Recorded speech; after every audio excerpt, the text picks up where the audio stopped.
వెలుగు paper, Andhra Jyothi paper, ఇక ఈనాడు paper మనం చదువు బంద్ పెట్టాం. అది అసలు అవసరం లేని పేపర్, మన పేపర్ కాదు అది.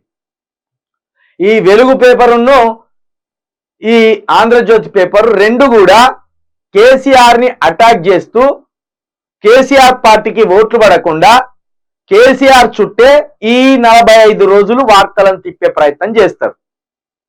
కేసీఆర్ని అటాక్ చేయడం, కేటీఆర్ని అటాక్ చేయడం, వాళ్ళ కుటుంబ సభ్యులను అటాక్ చేయడం, వాళ్ళు పెట్టిన పథకాలను అటాక్ చేయడం ఒక్కటే ఈ రెండు పేపర్ల ప్రధాన ఎజెండాగా ఈ 45 రోజులు ఉంటాయి.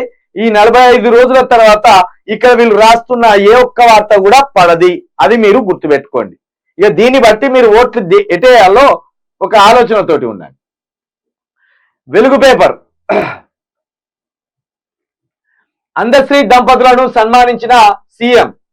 తెలంగాణ రాష్ట్ర గీతం జయ జయ హే తెలంగాణ రాసిన అందశ్రీ ఆదివారం సీఎం రేవంత్ రెడ్డిని జూబ్లీహిల్స్ లోని ఆయన నివాసంలో మర్యాదపూర్వకంగా కలిశారు. ఈ సందర్భంగా అందశ్రీ దంపతులను రేవంత్ రెడ్డి దంపతులు ఘనంగా సన్మానించారు.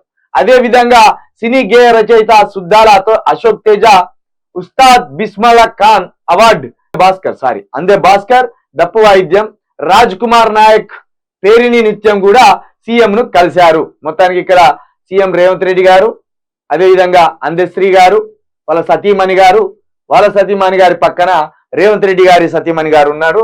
ఈ ఫోటోని మనం చూడొచ్చు.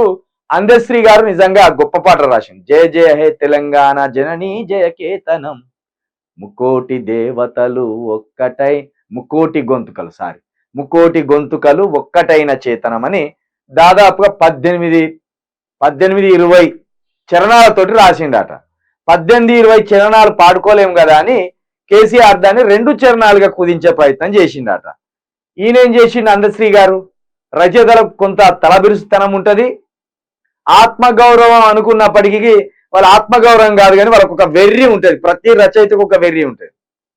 అది ఎవరైనా, ఎందుకంటే వాళ్ళు పట్టిన కుందేలుకు 3 కాళ్ళని కొంత మనస్తత్వం ఉంటుంది. 20 చరణాలు ఎవరు పాటగా పెట్టలేరు, 2 చరణాలు పెడతారు. ఎక్కువగా 3 పెడతారు. కొన్నిసార్లు అయితే ఒక చరణం పెట్టి ముందు సాకి పెట్టి పల్లవిని సాకి పెట్టి ఒకటే చరణం రాస్తారు. అది పాట పొందిక, అది పాట జనం వాడుకునే ఒక 3-4 నిమిషాల కంటే ఎక్కువ ఉండదు. అది పాటకున్న పరిధి. కానీ అందశ్రీ గారు 20 చరణాలు రాసి 20 చరణాలు ఇట్టే ఉండాలి, వాటిని ఎట్టి పరిస్థితిలో మారవద్దు అని చెప్పినారు. ఇక అక్కడి నుండి అందశ్రీకును కేసీఆర్ కి విభేదాలు వచ్చినాయి. నిజానికి కేసీఆర్కి ఏం విభేదం లేదు, కానీ అందశ్రీ మొండి పట్టడం వల్ల, కేసీఆర్ పట్టించుకోకపోవడం వల్ల, ఇంత పెద్ద పాటలు రాసిన నన్నే పట్టించుకోవడాన్ని అందశ్రీ అలిగి కేసీఆర్ కు దూరం ఉన్నాడు. అయితే కేసీఆర్ రిక్వెస్ట్ కూడా చేసిందట. ఈ 16-20 చరణాలు ఉన్న ఈ పాటని 2 చరణాలుగా చేసి వాడుకోవచ్చా అని అడిగిండట. మీ ఇష్టం వాడుకోవచ్చు, మీరు ఎట్లయినా వాడుకోవచ్చు, దాన్ని మీ ఇష్టం అని అందశ్రీ గారు కూడా ఒక ఫ్రీ హ్యాండ్ ఇచ్చిందట.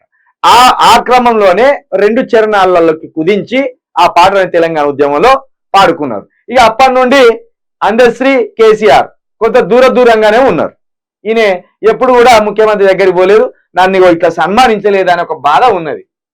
ఇప్పుడు అందశ్రీకి ఈ మెడల ఈ షాల్ ఒక్కటేసి 4 పండ్లు పెట్టి దోచి పెట్టి, ఇటు మీ సతీమారి గారికి 2 చీరలు పెట్టి సన్మానిస్తే ఇదేనా మీరు కోరుకునేది? ఇన్ని రోజులు ఈ చిన్నదానికి కోరుకున్న దానికేనా మీరు ఇంత ఆరాటపడ్డది? లేకపోతే ఇంకేమైనా పదవి ఇచ్చేది ఉన్నదా? తెలంగాణ సాంస్కృతిక చైర్మన్ పదవి ఏమని ఇచ్చేది ఉందా మీకు? చూద్దాం, భవిష్యత్తులో మీకు ఇయ్యాలని కోరుకున్నాం. ఎందుకంటే మీరు రాసింది చాలా గొప్ప పాట, తెలంగాణ ఉద్యమానికి చాలా అవసరం వచ్చిన పాట రాసింది. అంటే ఈ చిన్న విభేదాలతోటేనా మీరు కేసీఆర్కి దూరం జరిగింది? ఇట్లా ఇంటికి పిలిచి చాలో కప్పి 4 పండ్లు ఇచ్చి 2 చీరలు పెట్టి 2 దోతిలు పెట్టలేదేనా అలిగింది. ఇట్లాంటి వాళ్ళు అనేక మంది అనేక రకాలుగా కేసీఆర్ మీద దుమ్మెత్తి పోసి ఇక్కడనే ఆగిండు. నిజంగా వాళ్ళు ఏమైనా పెద్ద స్థాయికి పోయినలా, వాళ్ళకైనా పదవులు వచ్చినాయంటే రాలే. ఇప్పుడు కోదండరామరెడ్డిని తనిపరేసిండు రేవంత్ రెడ్డి. ఇప్పుడు అందశ్రీ గారికి కూడా ఏం రాలే, అక్కడ అద్దంకి దయాకర్ అన్నకి ఏం రాలే, తీన్మార్ మల్లి గారికి ఇంకా ఏం రాలే. వీళ్ళంతా ఆశాజీవులు ఉన్నారు. ఇప్పుడు ఈ ఆశాజీవులే రానున్న రోజులలో మళ్ళా రేవంత్ రెడ్డి మీద యుద్ధం ప్రకటించకపోతే అడుగురు. ఇది పక్కన పెడితే